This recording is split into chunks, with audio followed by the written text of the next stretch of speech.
In the frozen silence of Rezang, where the wind cuts like a blade and the sky shows no mercy, 120 Indian soldiers stood guard not just over a post but over the dignity of a nation. They were tired, cold, surrounded, outnumbered 40 to 1. No air support, no artillery, no backup. They were ordered to fall back, to leave the post. But not a single man moved, because these were the men of 13 Kumaon, led by the fearless Major Shaitan Singh warriors made of fire and steel. They looked their commander in the eye and said, "We will fight till our last bullet, till our last breath, but we will not leave Rezang Lian." And they meant it. When the enemy came in waves, they stood like mountains. When the bullets ran out, they fought with bayonets. When the bayonets broke, they used bare hands. They didn't just fight a war, they became legends. This is the story of sacrifice, valor, and the ultimate definition of being Indian. This is the story of Rezang. This is the legacy of the 120 Bahadur who chose death over dishonor. The backdrop: India in 1962. In October 1962, China invaded India across the Himalayan frontier. The Indian army, unprepared, under-equipped, and outnumbered, was thrown into battle. One of the most critical fronts was Chushul sector in eastern Ladakh. If the Chinese captured this area, Leh would fall, and with it, Ladakh. To stop this, a small company of 120 soldiers from 13 Kumaon Regiment was stationed at Rezang, a narrow, icy mountain pass at 18,000 feet. They were all from Ahirwal region farmers, sons of the soil, tough and rooted in Dharti and Dharma. Major Shaitan Singh Bati, born in Jodhpur, Rajasthan, came from a military family. He was calm, brave, and deeply respected by his men. He led not from a warm headquarters, but from the bunkers with his jawans. He trained his troops to hold the position at any cost. He told them, "This post is not just rock and snow, it is Bharat Mata. If we hold it, India holds her head high." At 3:30 a.m. before sunrise, the Chinese launched their first attack, advancing under darkness from multiple directions. Their aim: overwhelm and crush the 120 defenders quickly.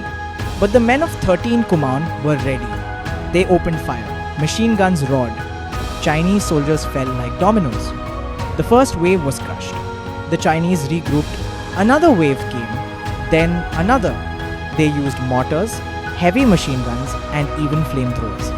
Communication lines to Indian HQ were cut. There was no contact, no reinforcements, no retreat. Still, the soldiers fought. They moved from bunker to bunker, defending every inch. Major Shaitan Singh, under heavy fire, ran across positions, reorganizing squads, shifting fire, inspiring men. He refused to stay behind cover. His presence was the flame that kept his soldiers alive. After hours of non-stop combat, ammunition began to run out. The men picked up bayonets, stones, even their bare hands. It became hand-to-hand combat. Blood, snow, screams, all mixed into one terrible silence. Major Shaitan Singh was hit by enemy machine gun fire. 2 jawans tried to carry him, but he ordered them to leave him behind and save themselves. They hid his body behind a rock and ran back to continue fighting. By the end of the day, 114 of the 120 soldiers were dead. The Chinese couldn't believe the losses.